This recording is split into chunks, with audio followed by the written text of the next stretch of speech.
Hello, welcome to another edition of Swampcast. I'm Arnold Feliciano, sports editor of the Gainesville Sun, alongside Kevin Brockway, longtime veteran writer for the Gainesville Sun and Gatorsports.com.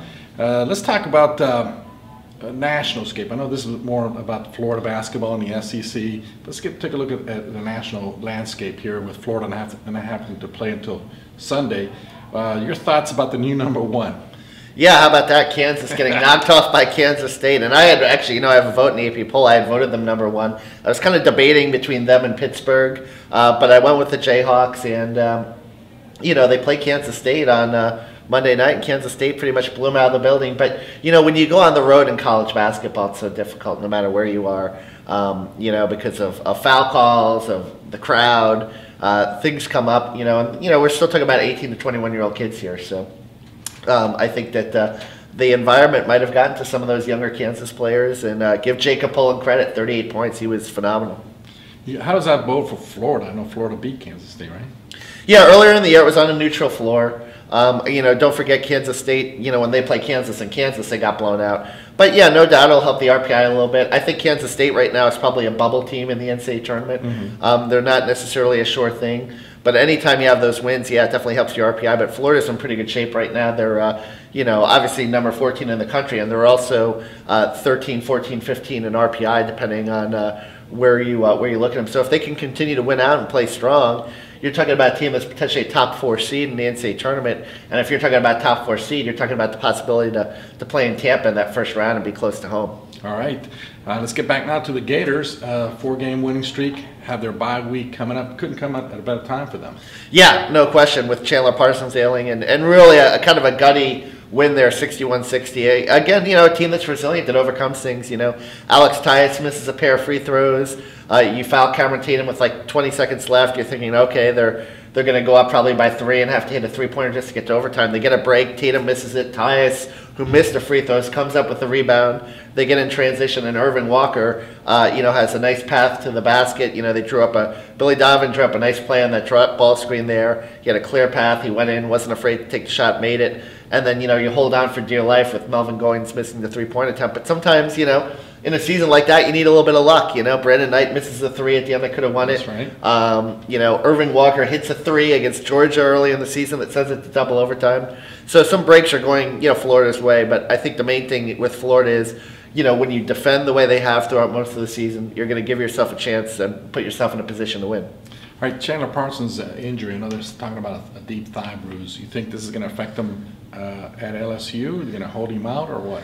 Yeah, I think we'll know more at the end of the week, but certainly it doesn't bode well when you have internal bleeding and he is on crutches. I think that, we'll probably know more on Thursday or Friday with regards to his status. Personally, I think it might be a wise move to hold him out, for LSU and try to give him a little more break, because then their next game won't be until Georgia the following Thursday. Mm-hmm. So it'll give him, it would give him a chance to rest and heal. But I know that Chandler's a competitor too, and if he feels like he wants to play, he played through that most of the game with that deep thigh bruise. He only scored 3 points. He had 1 3-pointer, but really kind of served as a little bit of a decoy there, a guy that you don't know if he's going to make a play or not. So. I think if Chandler feels like he can go, he's going to gut it out. He's going to try and talk Billy into playing. But we'll see how bad it is later in the week.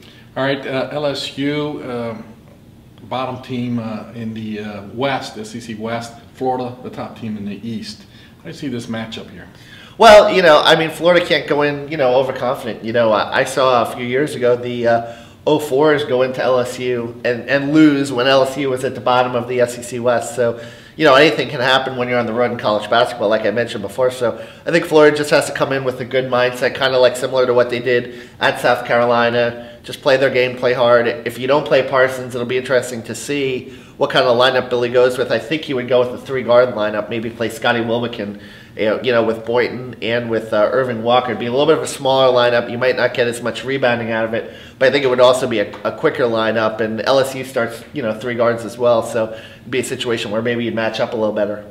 Yeah, the Tigers, losers of 8 straight, although they play at Alabama. They host Alabama on Thursday. Does that surprise you that this team is 2-8 in the SEC? It seems like LSU is one of those traditional power teams.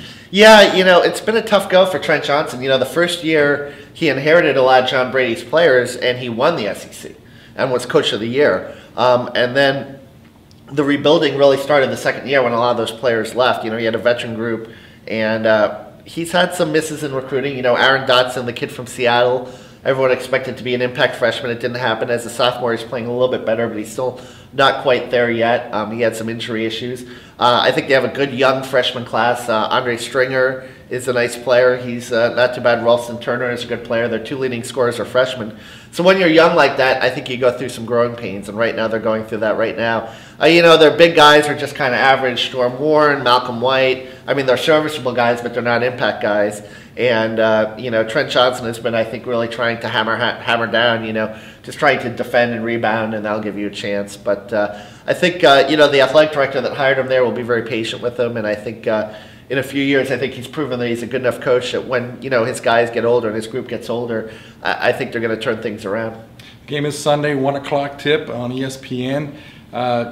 On the road at Baton Rouge, the Gators have played well on the road this year. Yeah, they've been very good. They've been very focused on the road. They've actually, I think, taken, their only loss was at Mississippi State, and that was a game that they easily could have won if they would have hit their free throws down the stretch. And, they have been shooting free throws better of late. Florida has been, minus the two Tyus misses. They were 16 to 20 going into that, so it seems like they've solved that. Turnovers have been a little bit of an issue of late. They've had 10 turnovers in the first half in each of the last two games, so I think, Billy will spend the early part of this week probably, focusing on taking care of the basketball, making better decisions, staying away from the careless turnovers, and, a few lax passes in the first half in both games, so crisper passes, but I think that'll be something that'll be emphasized, because you can't afford to give points away, and Tennessee had 13 points in the first half off those turnovers. All right, and for tomorrow's paper and also on the web, you can have something on Scotty Wilbekin. Yeah, and I think he's been a real find in terms of, when you take a look at freshmen on this team, Patrick Young is a McDonald's All-American, and I'm not taking anything away from Patrick in terms of his ability, and he's provided a physical element on the defensive end. But when you're talking about maybe a most valuable freshman on this team, a guy that's really provided some key, plays in some key spots, I think you have to put Scotty Wilbekin right up there, because when you take a look at the job that he did on Scotty Hopson at the end of that game, holding him scoreless for the final 6 minutes after he pretty much blew by Kenny Boynton and Chandler Parsons, who was injured, for him to come in at the end of that game. Billy said he was thinking about bringing Boynton back in with 4 minutes left, and Rob Lanier, one of his assistants, said, Scotty's guarding so well against Hopson, you got to keep him in there. And you're talking about a 17-year-old kid who should be playing his senior year at the Rock School in Gainesville. So he's really contributed a lot, and he's getting a little more assertive offensively. Had 9 big points in the first half of that Kentucky game as well, which turned out to be really big in the outcome of the game, a 2-point game. So I think Scotty has really done some nice things, and it'll be interesting to see if he hits a wall or if he finishes out the season strong. But he's a good athlete and has really provided that dimension in terms of being a backcourt guy that could also give spell Irving Walker and spell Kenny Barton and keep them fresh late in games. All right, another topic you're going to have for the SEC page that's coming out this weekend is on the coaches being interviewed at the mid-game. That's something you think coaches wouldn't go for. Yeah, and Kevin Stallings wasn't a huge fan of it, but and neither was John Calipari. Was a little prickly when I asked him, and Andy Kennedy hasn't done it yet, but he doesn't see a problem with it, because I think they see that if it separates their league and if it's something good for the league, they voted on the spring meetings to do it.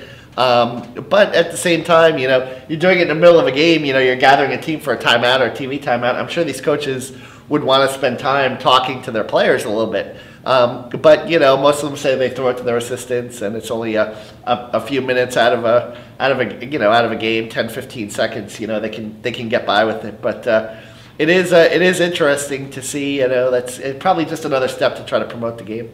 All right, Kevin, we look forward to your report from Baton Rouge on Sunday, and next week another edition of Swampcast. For Kevin Brockway, I'm Arnold Feliciano. See you. Thanks.